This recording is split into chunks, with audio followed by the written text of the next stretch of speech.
ရဲ့ခန္ဓာကိုယ်ကြီးလွတ်မြောက်နေပြီလေကျွန်တော်ရဲ့စိတ်ဝိညာဉ်ကတော့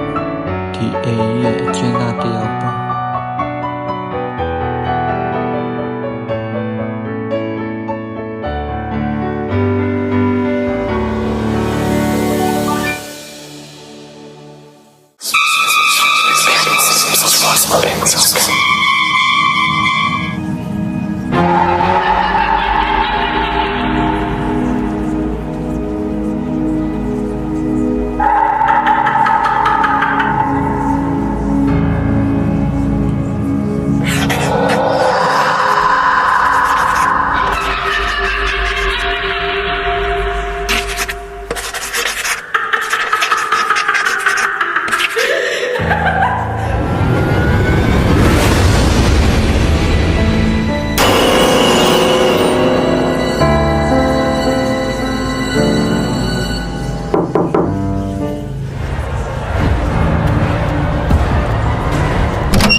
အဲ့လိုနဲ့ပဲနောက်9နှစ်ကြာပြီးတဲ့နောက်မှာကျွန်တော်ဒီအိမ်ရနေပြီးပိုင်းထွက်ခွာသွားပါတယ်